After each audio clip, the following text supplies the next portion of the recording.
ప్రభువును రక్షకుడైన యేసుక్రీస్తు నామమున మీ అందరికీ నా వందనాలు. కీర్తనలు 31వ అధ్యాయము 17వ వచనం ఒక మంచి మాట చెప్పబడింది.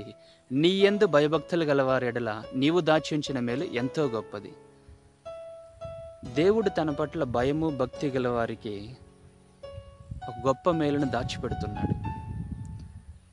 చాలామందికి దేవుని పట్ల భయము భక్తి ఉంది కానీ దీన మనస్సు లేదు, కాబట్టి ఆయన దాచిపెడుతున్నాడు. ఎప్పటి వరకు? దీన మనసు వచ్చేంత వరకు, తగ్గించుకునే స్వభావం వచ్చేంత వరకు దేవుడు వారి కొరకు సిద్ధపరిచినటువంటి ఆ మేలును దాచిపెడుతున్నాడు. కాబట్టి ద్వితీయోపదేశ కాండము 8వ అధ్యాయము 2వ వచనంలో ఒక చక్కని మాట చెప్పబడింది. నీవు ఆయన ఆజ్ఞలను అనుసరించి నడుచుకొందువో లేదో అని నీ హృదయాన్ని పరిశోధించి నీ హృదయంలో ఉన్న తెలుసుకునే నిమిత్తము నిన్ను అణచి ఈ యొక్క అరణ్య ప్రదేశంలో 40 సంవత్సరం నేను నడిపించిన దాన్ని జ్ఞాపకపరుచుకొని ఒక మాట చెప్పబడింది. నిజమే కదా? ఈరోజు చాలామందికి దేవుని పట్ల భయం ఉంది, భక్తి ఉంది, కానీ తగ్గింపు స్వభావం లేదు.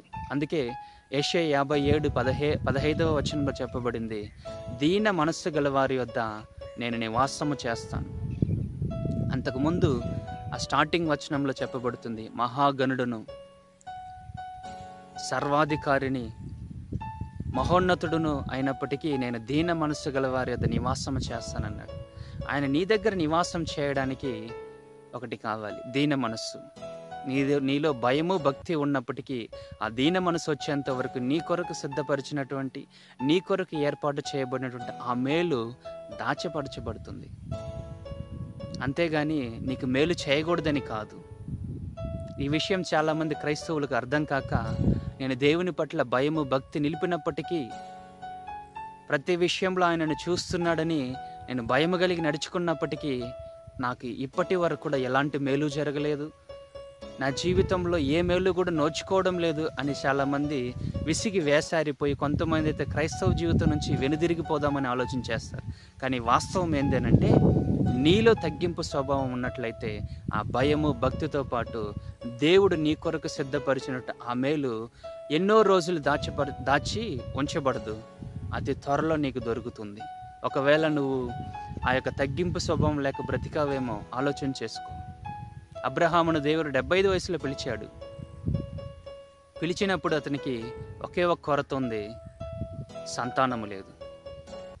75లో పిలువబడినవాడు 100వ సంవత్సరంలో అతనికి వాగ్దానము చేయబడినటువంటి పుత్రుడు ప్లస్ అనేకమైనటువంటి ఆశీర్వాదాలను అతను చవి చూడగలిగాడు. దేవుడు అతన్ని అణిచాడు. శోధనల గుండా తను వచ్చిన వెంటనే కరువు వచ్చింది. ఇలాంటి ఎన్నో సమస్యలు అతను ఎదుర్కొన్నాడు. తర్వాత దేవునికి స్నేహితుడిగా పిలువబడ్డాడు. యోసేపుని 17వ సంవత్సరంలో అమ్మబడ్డాడు దాసుడిగా ఐగుప్తీయులకి. అయితే 32వ సంవత్సరంలో అతను ఫరో ఎదుట నిలవబడగలిగాడు. చూసారా? దేవుని పట్ల భయము భక్తి గల వారికి ఆయన దాచి ఉంచిన మేలు ఎంతో గొప్పది అనేది వీరిరువురి జీవితంలో మనం చూసినట్లయితే, భయం ఉంది, భక్తి ఉంది, దీన మనసు వచ్చేంత వరకు దేవుడు వారిని అణచాడు. ఈరోజు మన జీవితంలో కూడా అది లేనందువల్ల మనం అణపబడుతున్నాం. మనం ఆయన యొక్క ఆజ్ఞలు గైకొంటామో లేదో అనే కొన్ని విపత్కర పరిస్థితులను కూడా రావచ్చు.